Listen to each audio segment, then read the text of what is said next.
presidente. Es la primera vez que recibís a un periodista, a un medio de comunicación en la Casa Rosada, así que gracias por esa deferencia. No, por favor, es un placer recibirte aquí, Luis. Es un placer para mí que estés, además. Bueno, muchísimas gracias. Bueno, antes de empezar con las preguntas palo a palo, quiero preguntarte el balance que haces de los primeros 15 días del gobierno, primeras 2 semanas. Bueno, yo creo que hemos sido consistentes con lo que decimos. Básicamente nosotros señalamos que no hay tiempo, que esto requiere de shock, que la situación es verdaderamente complicada, que estamos en una situación muy delicada y que requiere medidas que a la vista de un observador convencional parecen audaces, pero los riesgos de no tomar el toro por las astas rápidamente, eso sería tremendo. Y es por eso que nosotros en la primera semana hicimos 2 cosas muy importantes desde mi punto de vista. En primer lugar, lanzamos un programa de estabilización ortodoxo, bien duro, donde básicamente propusimos un ajuste fiscal de 5 puntos del PBI, donde 60% de ese ajuste recae en la política. Yo menciono esto porque la realidad es que siempre cayó sobre la población. La otra que también tiene ese programa es todo un proceso de saneamiento del Banco Central y además un sinceramiento cambiario. De hecho, fue tan bien recibido el programa económico que, a diferencia de otros casos donde la brecha se mantenía constante o se ampliaba, nosotros logramos comprimir la brecha en un contexto donde además bajamos la tasa de interés y además bajó el riesgo país y todos los activos financieros argentinos mostraron un alza verdaderamente enorme.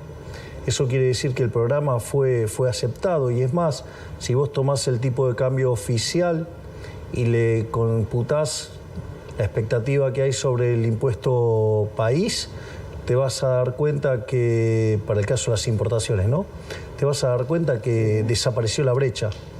Entonces, y eso es muy interesante porque quiere decir que estamos en camino de cerrar el exceso de demanda del mercado de divisas. De hecho, esto es tan así que el Banco Central ha comprado cerca de $2.000 millones en las primeras 2 semanas. En estas 2 semanas. Y eso es muy importante porque va a reflejar que entonces empieza a caer el exceso de oferta en el mercado de bonos y por ende quiere decir que los precios de los bonos se recuperan, baja la tasa de interés, se comprime el riesgo país. Eso también descomprime el exceso de oferta en el mercado de bienes y entonces la actividad sufre menos el empleo y obviamente sufre menos los salarios reales y obviamente eso con el impacto que tiene en términos de pobres e indigentes.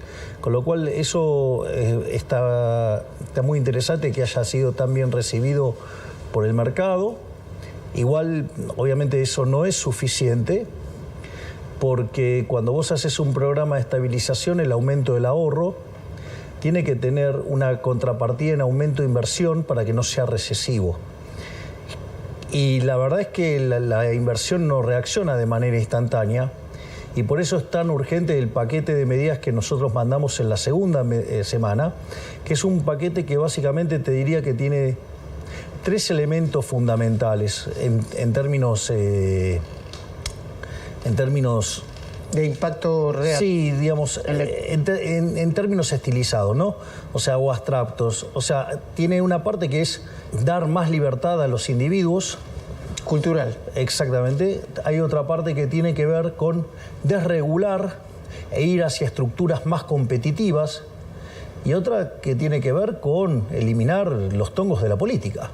Es decir, que es un shock liberador, un shock de libertad, un shock anticasta, ¿sí? Y que, a diferencia de lo que dicen algunos, no es amigable con las empresas, es amigable con la competencia, es amigable con los mercados, es amigable con los argentinos de bien.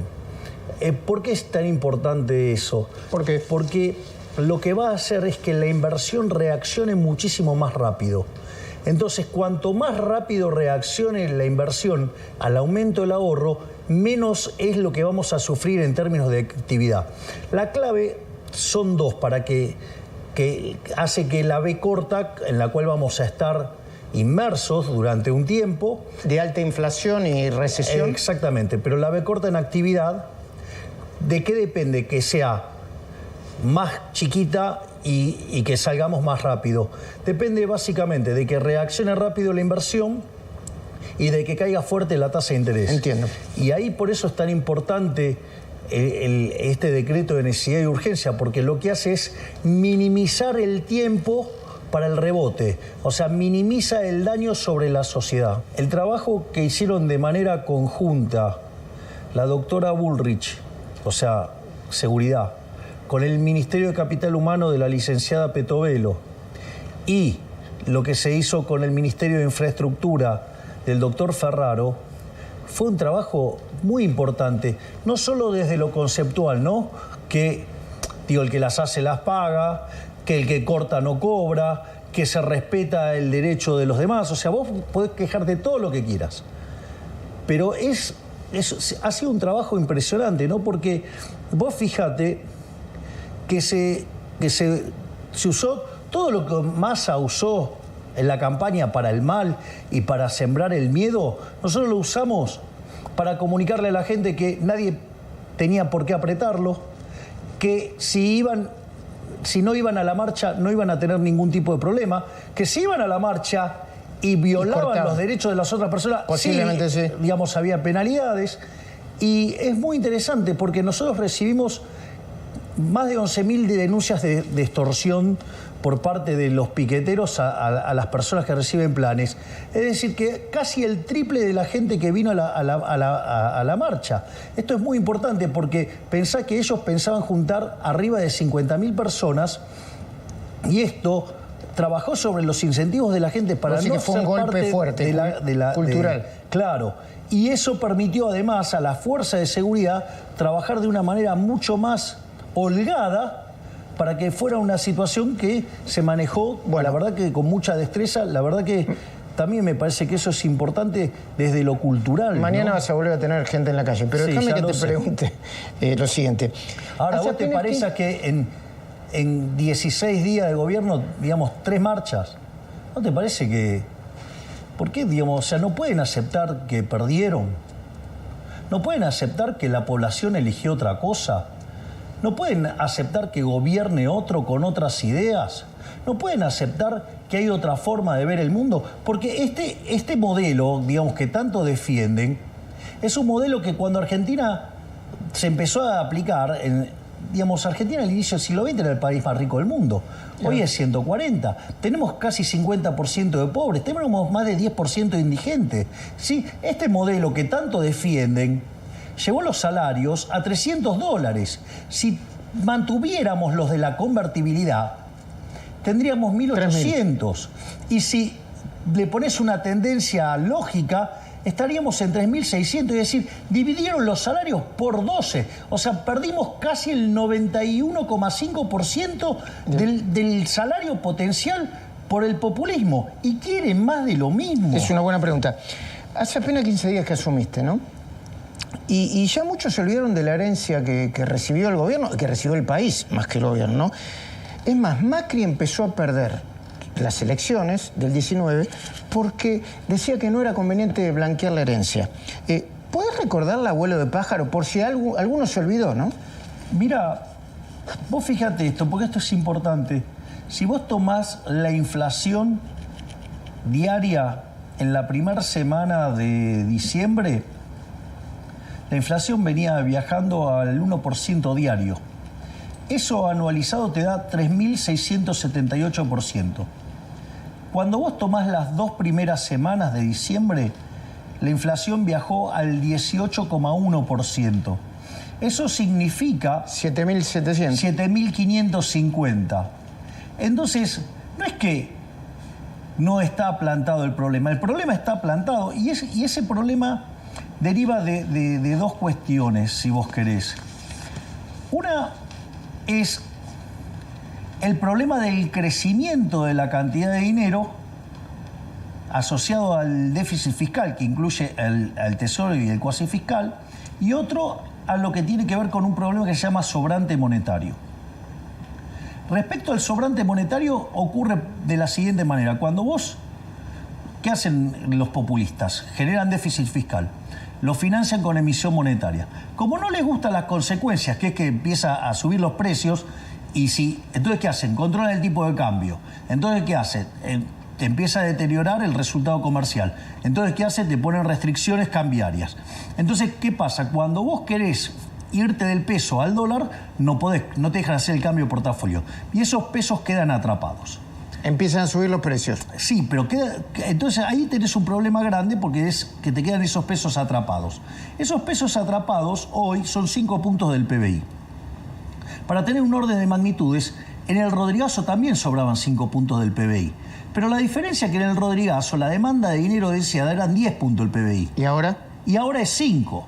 Quiere decir que antes vos tenías un potencial de 50% de diferencia y hoy del 100%. ¿Por qué esto es importante? ¿Por qué? Porque ese sobrante monetario en el año 75 implicó multiplicar la tasa de inflación por 6. ¿Y de la pobreza? Por 5. Y fíjate esto, porque hoy ese es, digamos, como es el doble del tamaño del problema, implicaría multiplicar por 12. Si el kirchnerismo dejó la tasa al 300... Sí, porque es a lo que venía creciendo anualizada en los últimos meses. Al 300 anual. Anual.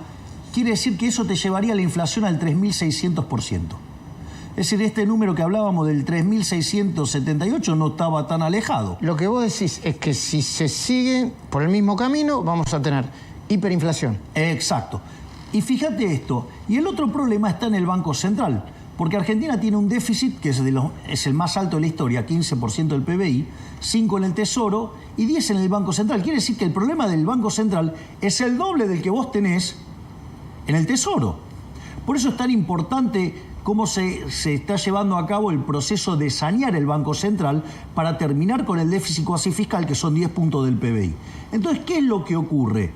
Eso implicaba que vos pudieras multiplicar la cantidad de dinero en menos de un mes por 4 veces. Multiplica por 4 el 3.600 y ahí te vas a los niveles cercanos al 15.000% de inflación, que es lo que yo conté en la cadena. En el momento de la asunción. Entonces, y ahí vos, el punto es... La discusión, entonces, el ajuste lo tenés que hacer, está claro. Sí. Digo, porque no podés no ajustar porque, digamos, vamos a volar por los aires. Ahora, si vamos a volar por los aires y no ajustamos, bueno, ahora, ok, decidimos ajustar. La pregunta es si shock o gradualismo. La realidad es que el gradualismo siempre fracasó en Argentina. Y el shock, sacando el caso del 59, siempre fue exitoso. Entonces, ahí tendríamos un argumento positivo en favor del shock. Pero no solamente por eso. El punto es el siguiente, que si vos no tenés financiamiento, no hay plata. Si no hay plata, no queda otra alternativa. O sea, si vos no tenés forma de endeudarte con el banco, no tenés la tarjeta de crédito, no te presta el vecino ni nadie... Tenés que gastar menos de lo que... Y sí, vas a tener que ajustar porque no te queda otra. Bueno, eso es lo que pasa. Entonces, no hay alternativa al shock. Entonces, y eso a mí me parece que es un tema no menor. Igual, además tiene consecuencias muy interesantes, porque el motivo por el cual siempre fracasan los programas gradualistas es que, como vos sabés que nunca cumple el fisco con el ajuste fiscal, si vos sos un inversor, vale la pena esperar y decir, ¿vas a ajustar gradual? Bueno, te espero. Cuando termine de ajustar... Yo te presto. Claro. Entonces... O voy a poner la plata para... Voy a poner la plata el día que terminas de ajustar. Entonces eso te hunde en una recesión. Por eso es tan importante el shock, porque lo que hace es minimizar el tamaño de la recesión. O sea, si vos lo haces, la inversión va a aparecer. Y a propósito de esto, los legisladores, senadores, diputados, la mayoría dice que están de acuerdo con el 95% del contenido del denominado megadecreto. Pero dicen que están que no les gusta la forma. Entonces dice que el presidente haga una ley espejo, que el presidente divida esto en varias leyes, que el presidente no haga este megadecreto porque si no va a venir otro presidente con otra ideología y va a hacer otro megadecreto en sentido contrario. ¿Qué respondes a eso? Que evidentemente no tienen conciencia de la gravedad de la situación o la subestiman. La realidad es la siguiente. Mira, yo el otro día hice un posteo en Twitter con una frase de Arturo Frondizi. Todos esos que me cuestionan la forma, me imagino que entonces estarán despotricando fuertemente ahora contra Arturo Frondizi, ¿no? Que tuvo que ver con el tema de los contratos petroleros y toda una serie de inversiones. Y él, sabiendo que cuando entra en la maquinaria del Congreso, eso le pone tanta lentitud que lo estropea todo, al margen que parte de esa lentitud que le ponen los legisladores es porque buscan coimas también, ¿eh? Ojo. Algunos. Sí, no dije todos, dije algunos. Pero esos que les gusta tanto la discusión y todo eso, y discutir la coma y todo eso, es porque están buscando coimas. Entonces, cuidado, porque esto justamente apunta contra los corruptos. Y una de las cosas que buscan es que entre en esa dinámica para vender sus votos. Entonces, ojo, porque hay mucho vivillo y delincuente dando vuelta. Entonces... No, además, entre los decretos, yo no soy quien para opinar sobre la forma, pero entre los decretos la pregunta es, ¿hay eliminación de leyes de la dictadura? Pero la pregunta es, ¿está contemplado dentro de la Constitución? Sí. El problema es que no les gusta, y no pueden decir abiertamente que no les gusta o quieren agarrar algún negocio negociando alguna ley. Ojo.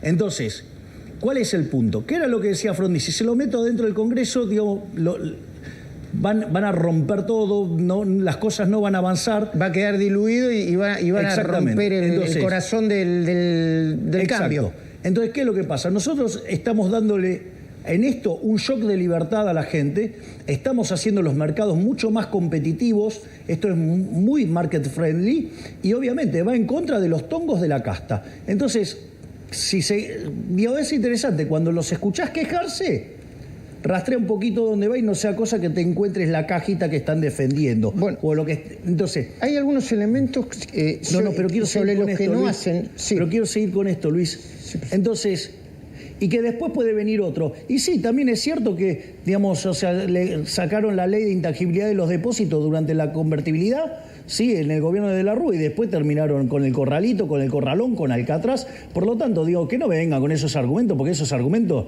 la verdad que no se los cree nadie. Entonces, que le dejen de mentir a la gente. No es que, digamos, si están a favor, listo, que lo dejen correr, que no se hagan problema. Pero no es que, el problema es que con este mecanismo no pueden morder. Es el mecanismo más grande, que no pueden morder. Eso es lo que más le molesta.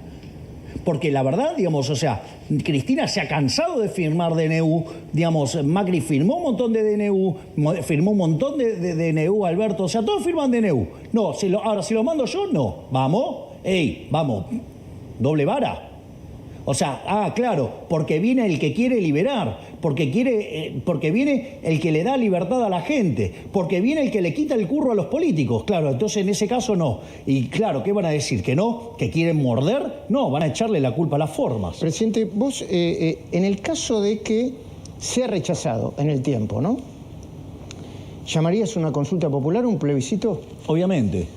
Que me expliquen por qué... Digamos, ¿por qué el Congreso se pone en contra de algo que le hace bien a la gente? Que me lo expliquen. Porque la gente entendió bien, ¿eh? El megadecreto tiene más de 75% de aprobación. Entonces, que me expliquen por qué quieren algo en contra de la gente. Y el argumento ese que dice que tiene cosas muy interesantes, muy urgentes y muy necesarias, claro, y que explica que hay necesidad de urgencia, y otras que no, como el tema de la ley de sociedades anónimas para los clubes de fútbol. Bueno, eso es una apreciación, porque no solamente hay una cuestión de... Primero, porque hay muchas inversiones esperando. Es decir, hay muchos clubes de fútbol internacionales que quieren invertir en Argentina. Es decir, no hace falta que diga que Argentina es una cuna de cracks. Entonces, entendido como negocio, hay un montón de negocios para hacer con el caso argentino. Entonces, y de repente podría estar representando en un lapso muy corto de tiempo inversiones por más de $1.000 millones. Entonces, en este contexto donde nosotros estamos ajustando y necesitamos una rápida respuesta, de hecho, más bien salió el decreto, Chelsea se vio interesado en invertir en Argentina. Y después tiene otro tipo de cuestiones que también hacen al debate. Porque la pregunta Vos lo que decís es, lo que son urgentes son las inversiones para salir de la crisis. Exactamente, necesitamos con urgencia inversiones para que los efectos del programa de estabilización sean menos dolorosos en términos de caída de actividad, de empleo y suba de pobres e indigentes, y lo que hace es minimizar eso. El expresidente Macri, yo hablé con él la semana pasada y me dijo, palabra más, palabra menos, lo había tuiteado. Mira, acá no hay alternativa, se logra el déficit cero más rápido que tarde y al mismo tiempo una profunda desregulación, al mismo tiempo, o vamos a una hiper y a una crisis de consecuencias imprevisibles. Es que es abrir la caja de Pandora. Lo que pasa es que adentro de la caja de Pandora, en lugar de quedarte la curiosidad, ¿sabías eso? No. Que lo único que quedó adentro de la caja de Pandora fue la curiosidad. ¿Y por qué? Y porque te metiste a revisar. El tema es que ya sabemos cómo termina esa historia. Se llama Venezuela. El Poder Ejecutivo propuso el debate de 11 proyectos de ley para las sesiones extraordinarias. No está el famoso mega decreto, pero sí la reforma del Estado. ¿Qué es lo más importante de la reforma del Estado? Si se lo tuvieras que explicar a los argentinos para que lo entiendan. Ir a un Estado mucho más pequeño. Bueno, de hecho, fíjate que nosotros hemos bajado los ministerios a la mitad, hemos bajado la cantidad de secretarías, subsecretarías, directores, con lo cual nosotros estamos haciendo un fuerte ajuste que además consideramos que es lo que la sociedad requiere, pero necesitamos un Estado que sea mucho más ágil y mucho más chico, donde además nosotros, fíjate que todo el tiempo estamos encontrando casos de corrupción. Entonces... Un ejemplo. O cosas que de repente son un disparate. Llegamos acá, mi hermana se pone a revisar autos. Teníamos 121 autos, 2 choferes por auto. Solamente para la Secretaría General de la Presidencia, solamente ahí había 121 autos. O sea, con lo cual 242 choferes. Nada, se saca todo. El gobierno acaba de dar de baja a 7.000 empleados. Luis Caputo encontró en el 600 me contó, afuera. O sea, de vuelta, se terminaron los privilegios. O sea, ¿me comprendés? Hay que austeridad.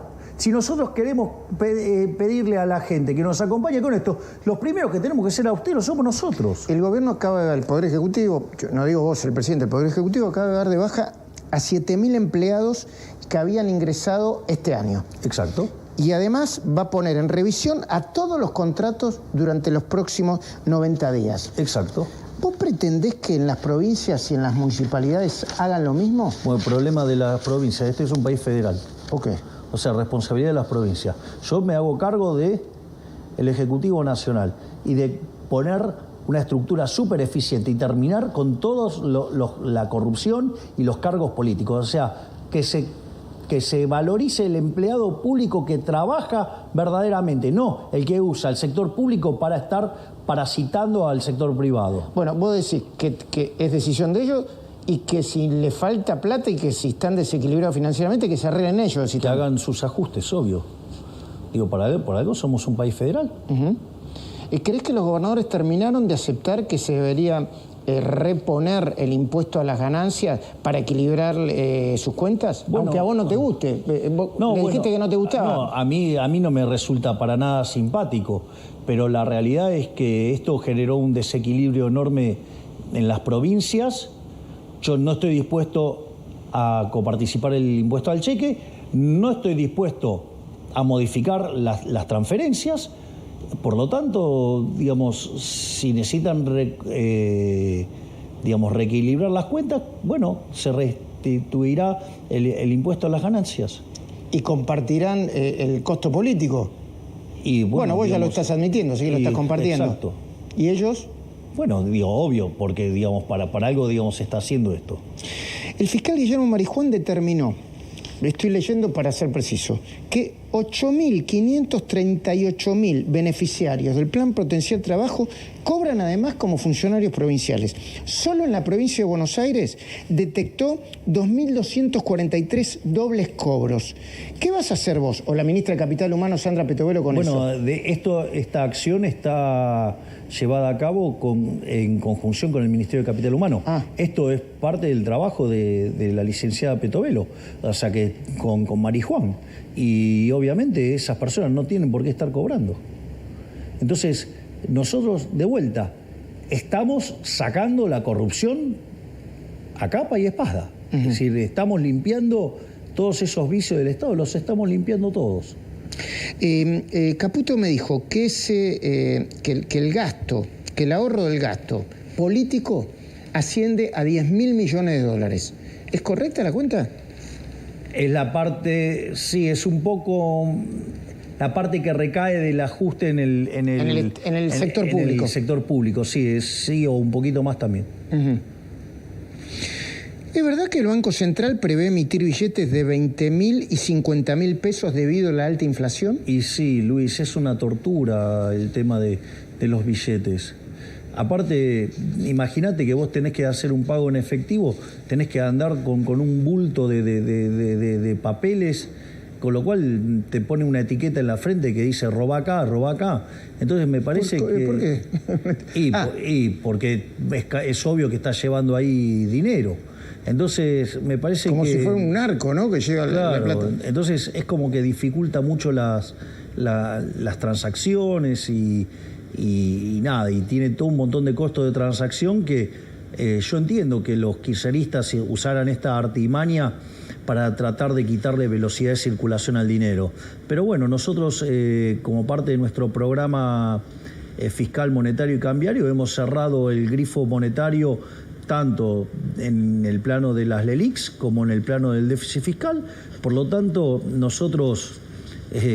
la cantidad de dinero solamente se va a mover cuando compremos dólares, porque eso es contrademanda.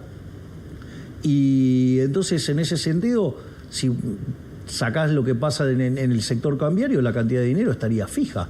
Por lo tanto, con lo cual, para esos que también, digamos, hablan del ancla, ahí está el ancla. Es decir, cerraste el grifo del Banco Central, cerraste el grifo del fisco, digamos, la cantidad de dinero no crece. Ahí está el ancla nominal. ¿Se está produciendo un fogonazo inflacionario como consecuencia, podemos decir, del sinceramiento de la economía? Sí, exacto. Ahí sí intervienen dos cosas ahí, Luis, que son muy importantes. Una es el tema de los rezagos de la política monetaria. Vos emitís un peso hoy y el impacto se siente de acá a 18 a 24 meses, exactamente. Entonces, eso quiere decir que nosotros vamos a estar pagando las consecuencias de los desaguisados del último año y medio, por lo menos de la gestión anterior. O sea, ese es un dato que hay que tenerlo en cuenta. Pensemos que el programa más exitoso en la historia argentina, que fue la convertibilidad, estuvo purgando durante 20 meses. De altísima inflación. Exactamente, hasta que se lanzó en abril del 91 y para enero del 93 éramos de los países con menos inflación del mundo. Pero hubo que purgar 20 meses. 1 de abril del 91. Exacto. Ahora, pero fíjate esto. Eso es una parte, ¿no?, que tiene que ver con lo que ya hiciste en materia de política monetaria. Pero hay otra parte que no es menor, que vos tenías precios controlados. Y cuando vos liberás los precios, bueno, nosotros creemos que los precios tienen que ser libres. De hecho, una de las cosas, si vos mirás el famoso megadecreto, una de las cosas que hay, eliminamos los monitoreos de precios, eliminamos la ley de abastecimiento, eliminamos la ley de góndola. Pero eso es impresionante, eso conceptualmente es muy importante. Yo no sé si me estoy adelantando a alguna pregunta tuya, pero que tiene que ver con la naturaleza del decreto, porque esto es esencial. Oferta y demanda. Exacto, sí, pero ¿cómo aparecen todas estas regulaciones en la economía? Suponete que yo de vuelta tengo déficit fiscal, lo financio con emisión monetaria. Sí, entonces cuando empiezo a tener tensión en precios y entonces fijo el tipo de cambio, entonces empiezo a perder reserva. Entonces, ¿qué agarro? Pongo todos controles y ley penal cambiaria y todo para que nadie se vaya. empiezo a controlar precios acá. Cuando empiezo a controlar precios, aparece el desabastecimiento. Entonces te pongo la ley de desabastecimiento. Cuando, digamos, tenés inflación, te pongo la ley de góndola. Te controlo. Vos fíjate que es todo un sistema enfermo, porque es un sistema enfermo de control, que lo que busca es atacar las consecuencias, pero no las causas. Las causas siempre es el mismo, la causa es la misma. La causa es el déficit fiscal. Bueno, el déficit fiscal que luego genera la emisión. Exactamente. Entonces, eso es un tema muy importante, porque nosotros, fíjate que decimos, déficit cero y sanear el Banco Central. Es decir, no te emitimos más un peso. Entonces, todo este aparato represivo no tiene sentido de ser. Está bien, pero te doy dos ejemplos. Las prepagas, promedio de aumento 50%. Las cuotas de los colegios, un 50%. Bueno, está bien, pero supongamos lo siguiente, no te suben las prepagas. Sí. Bueno, pero entonces te va a ajustar por otro lado. No hay tal cosa como un almuerzo gratis, decía Friedman. Es decir, cuando vos... ¿Crees que no pagás algo? Claro, lo vamos a poner en estos términos. El kirchnerismo te pisaba el precio del tren. Sí. La tragedia de 11 nos costó más de 50 muertos, ¿no? Entonces, no hay almuerzos gratis. Es decir, entonces, cuando vos le regulás el precio y no le dejás que el precio sea libre, ¿cuál es el problema? Y te va a ajustar por cantidad o te va a ajustar la calidad. De hecho, algunos precios no todos están bajando, ¿no? Porque todavía es más la represión de precios que genera inflación que... Bueno, hubo como una suerte de un salto de sobrereacción en el sector de la carne, por ejemplo, sobre los precios y después tuvieron que retrotraer. Porque esto es lo más importante, esto es muy importante. Cuando nosotros hablamos, la inflación diaria venía al 3.700. Cuando miramos 15 días y trepó al 7.500, exacto. ¿De dónde sale eso? Eso solamente puede ser sostenido solo si vos convalidás monetariamente. Como nosotros cerramos el grifo fiscal, cerramos el grifo del Banco Central... En algún momento... Entonces, tarde o temprano se van a chocar ¿con qué? Contra el ancla nominal, que se llama cantidad de dinero. Ahora, pero mientras tanto, algunos sectores van a aprovechar esta circunstancia, lo voy a decir claramente, para voltear al gobierno. Que lo intenten. Que lo intenten. Vamos a ver si la gente los deja.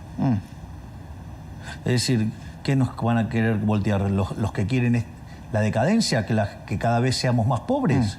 Bueno, hoy se van a juntar Beliboni con Pablo Moyano. La CGT mañana... Ya perdió tanta fuerza Beliboni que tiene que andar buscando aliados. ¿Qué señal de debilidad? La CGT va a ocupar las calles mañana. Bueno, que lo hagan. Luis Dería quiere volver a cortar las rutas.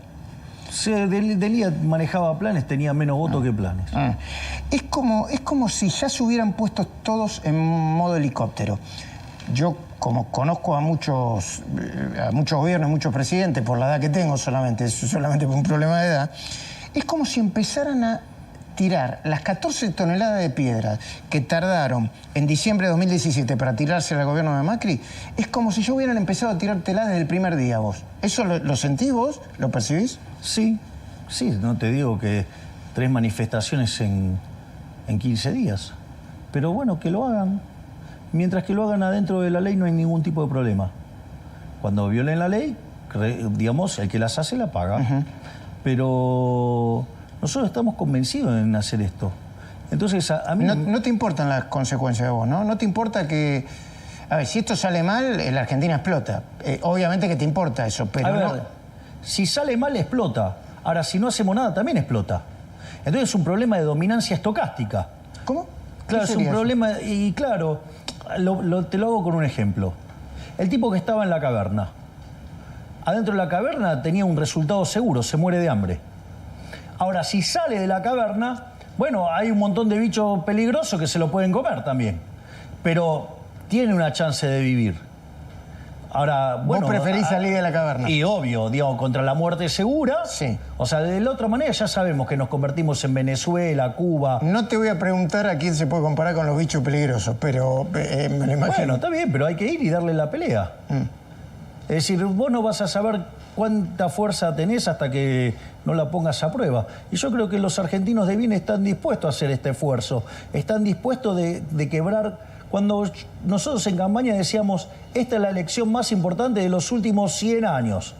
Y no es joda, claro, porque nosotros ya sabíamos, vos sabés que yo venía trabajando con el Ministerio de la Sombra. Si vos no lo conocés a Pose hace 3 días. Sí, sí. O sea, vos lo conocés a Pose hace largo. Y entonces, nosotros no es que esto salió de un día para el otro. Lo que presentó Federico es 1/3 de la reforma. Lo que está saliendo ahora de la ley que va al Congreso... La reforma del Estado. Bueno, son 2/3, digo, de ese paquete. Es decir, es el doble de lo que envió Federico. Entonces, nosotros, digamos, ya veníamos con esta idea de hacer esto y de hacer todas estas reformas. Bueno, nosotros estamos dispuestos a hacer esto porque creemos que estamos para dar un punto de giro en la historia argentina. Es una oportunidad histórica. Es decir, ahora, la verdad es que sufrir más que entrar en una lógica Venezuela para hacerlo. ¿Por qué no paramos la pelota ahora y decimos, bueno, tabula rasa y empezamos a hacer las cosas bien? Kicillof acaba de decidir un mega impuestazo en la provincia. Pretende aumentar el impuesto inmobiliario hasta un 300% y las patentes hasta un 270%. ¿Cuál es tu opinión sobre eso? Pues es un problema de las finanzas de la provincia de Buenos Aires. Ahora digo, pero el keynesianismo le salió bastante mal entonces. ¿Por qué? Y porque, digamos, él, digamos, un devoto del déficit fiscal, del gasto público y todo eso, y ahora se manda un impuestazo.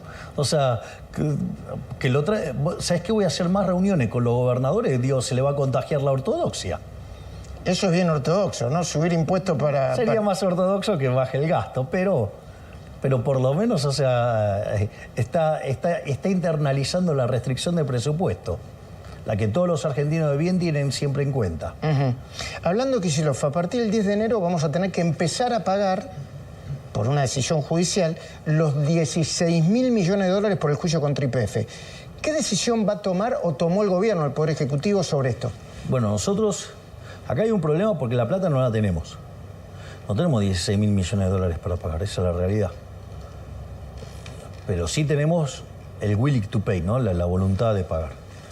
Nosotros lo que vamos a hacer, que es una idea, esta es una de las ideas que estamos trabajando, es crear la tasa Kicillof, es decir, pagarle a este fondo con un perpetuo, con un bono perpetuo, con algo que se llama la tasa Kicillof.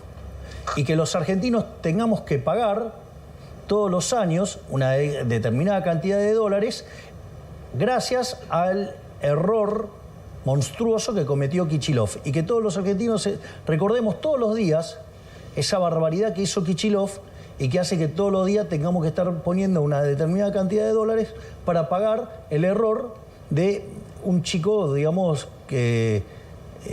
digo, claramente su perspectiva ideológica perjudicó a los 46 millones de argentinos. ¿Cómo sería eso? ¿Me llega a mi casa todos los meses? Sí, vas a tener un nuevo impuesto que se llama tasa Kicillof, que es para pagar el desaguisado de un amateur, ¿no? Porque por más que sea doctor de la UBA, parece que esas materias no las estudió, no sé. Bueno, es alguien que no tiene muy claro cómo funcionan las finanzas y menos los mercados. Te hago unas últimas preguntas para ahorrar tiempo. Voy a tratar de que sean breves. Todo lo que sea para ahorrar está bien. Muy bien. ¿Hay un acuerdo para que el Fondo Monetario se embolse 15.000 millones de dólares en las próximas semanas o en los próximos días? Nosotros estamos trabajando en cumplir el acuerdo. De hecho, nosotros tenemos metas mucho más... El acuerdo técnicamente está caído porque el gobierno anterior no lo cumplió, ¿no? De hecho, se desvió fuertemente de la meta. Tenían una meta de déficit primario de 1.9 el país y dejaron un déficit de 3 puntos del PBI primario. Con lo cual, nosotros que estamos yendo a déficit financiero cero, es decir, que además tenemos superávit primario para pagar los intereses, imagínate que... el fondo nos ve como héroes. O sea, primero le llamaba la atención que lo dijéramos en campaña. Después le llamó la atención que lo dijéramos en el discurso. Bueno, ahora, digamos, están fascinados, digamos, con que efectivamente lo vamos... Entonces quiere decir que ese préstamo quizá pueda llegar. Es factible que ello pueda ocurrir, sí. Ok. Luego, temas específicos. ¿Qué va a pasar con las jubilaciones? Algunos esperan un anuncio antes de fin de año.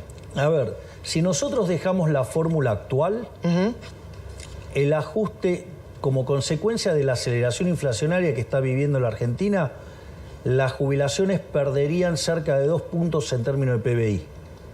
Para que te des una idea del impacto que tendría esta fórmula con tanto rezago.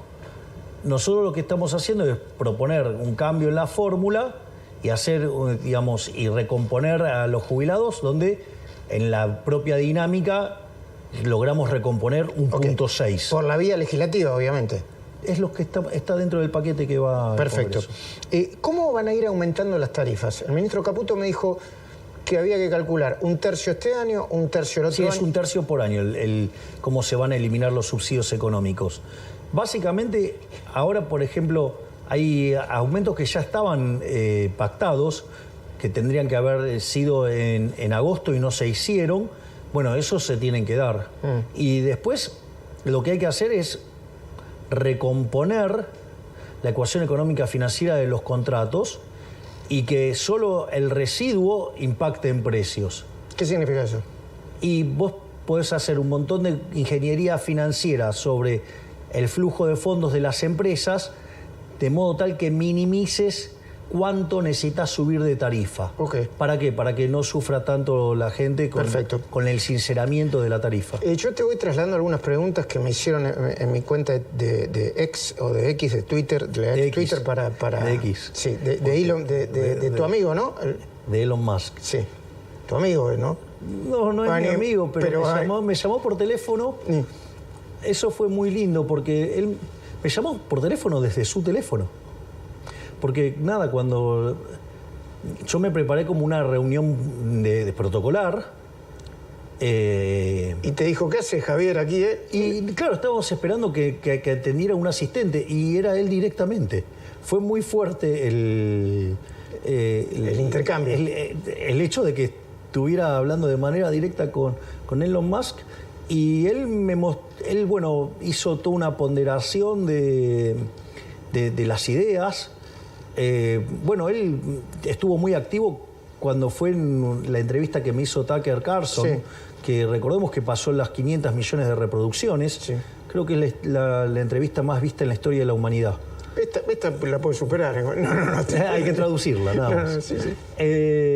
Después, pero esa entrevista, ¿sabes qué tiene de interesante? Que tiene mucho de batalla cultural.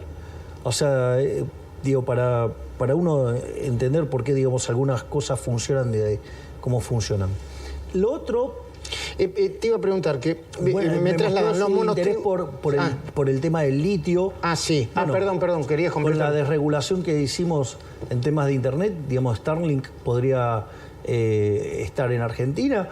Digo, que sería algo muy valioso para el campo. Porque hay que se adecua a los precios de la Argentina también, ¿no? Para estar, supongo, ¿no? Bueno, es alguien que entiende cómo funciona oferta y demanda. Bueno, perfecto. No, digo, porque muchos dicen, bueno, que venga... Quizás, ¿sabes que el problema no son los precios, Luis? El problema es que nos hemos empobrecido. Es lo que hablábamos recién. Esta lógica populista de los últimos... que nos ha invadido y contaminado en esta parte del siglo XXI... Básicamente lo que ha hecho es destrozar los ingresos de los argentinos. $300. Cuando podríamos tener un ingreso de 3.600. Listo, se terminó la historia. Es decir, el populismo no costó 91,5% de nuestros del salario. Los monotributistas y los autónomos son los trabajadores menos protegidos y los demás compiten. ¿Va a haber algún anuncio específico para ese sector o a competir? A competir. ¿Sabes que hay gente que se pregunta a partir de qué momento vamos a poder comprar celulares, cubiertas y notebooks de los países limítrofes libremente? Mucho más pronto de lo que se imagina. Ajá. Nosotros básicamente estamos encauzando las cuentas fiscales, tenemos que limpiar el sobrante monetario y tenemos que sanear el Banco Central. Cuando esas 3 cosas se cumplan, Nosotros estamos en condiciones de liberar el comercio. ¿A partir de qué momento se podría liberar el cepo? Cuando se den estas tres condiciones. ¿Va a haber aumentos para los empleados públicos de la Administración Nacional? No. Vos y el presidente Macri siempre hablan de que hay que dar una batalla cultural y moral. Desarrollame la idea en los segundos que quedan. Fíjate, esto es muy importante. Cuando hablamos del decreto desregulador, ¿no?, que lo llamamos el shock de libertad, vimos que si lo mirabas en esencia, el problema es que nunca corregimos el verdadero problema, que es el déficit fiscal. Ahora, nosotros de 123 años tuvimos déficit fiscal 112.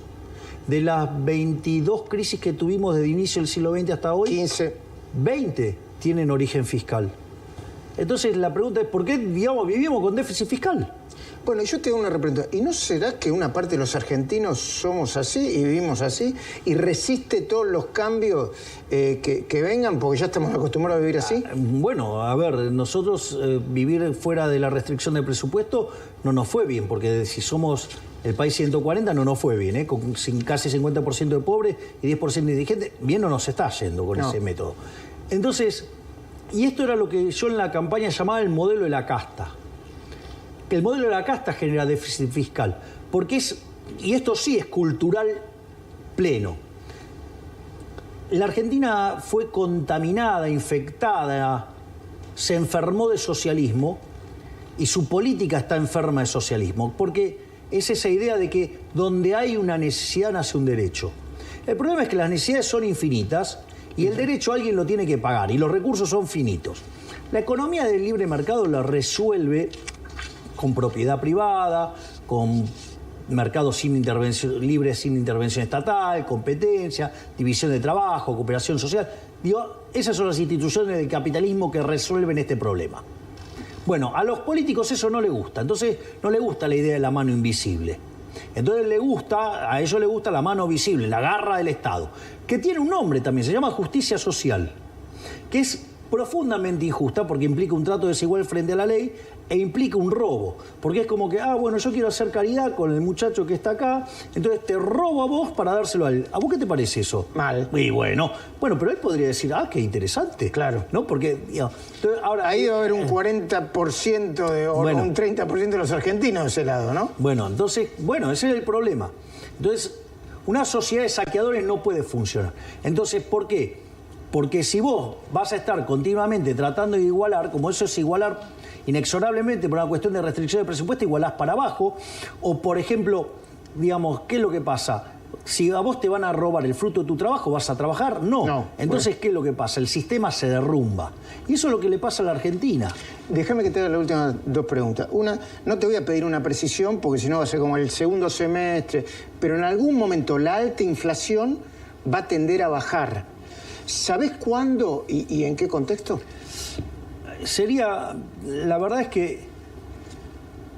Sería irresponsable anticiparlo. Sería irresponsable de mi parte decir algo así. Y además, recordad que yo adhiero a la Escuela Austríaca de Economía. Con lo cual, digamos, yo no creo tampoco en esas cosas. En la magia. Claro, entonces yo creo en la acción humana. Y eso, no sé cuándo va a ocurrir, pero tengo claro que sí va a ocurrir. O sea, no tengo dudas sobre el resultado. Puede ser más tarde o más temprano. Obviamente que cuanto más rápido baje la tasa de interés, más rápido responda la inversión y más rápido terminemos con el saneamiento del Banco Central y con el money overhang, más rápido vamos a poder liberar. O sea, si fuera por mí, yo liberaría mañana, pero eso no es viable. O sea, no voy a... bancarme un cambio de portafolio que me derive en una hiper. Entiendo. ¿Qué hace 20 días que sos presidente? ¿Qué cambió en tu vida, aunque sea chiquito? El lugar de trabajo. Ahora trabajo acá, mirá qué lindo despacho que tengo. Lindo, sí. Yo trabajo... trabajo en esta mesa. No uso el sillón. Porque es más grande, te podés tirar más papeles. Te tiro más papeles, efectivamente. Sí, yo tengo una cuestión con los papeles. ¿Solamente eso te cambió? Para mí esto es un trabajo. A ver, yo estudio economía hace 40 y y pico de años, ponele 43 años. Desde los 10, 11 años estudio economía de distinta manera, ¿no? O sea, con distintos niveles. Obviamente que cuando era chiquito era cosas para nenes. Y, regla de tres simple. Y ahora, digamos, o sea, leo otras cosas, pero yo, digamos, tengo claro lo que hay que hacer y yo lo voy a hacer. Voy a mencionar a un colega tuyo que hizo una excelente nota, un excelente punto en La Nación, Liotti. Jorge Liotti. Dice, Milei mira esto como un trabajo. Entonces, no hace los cálculos que hace un político tradicional. O sea, hay que hacer tal cosa. Bueno, va y la hace, es que es así. O sea, yo, digamos, ok, me eligieron para hacer esto, bueno, yo lo voy a hacer.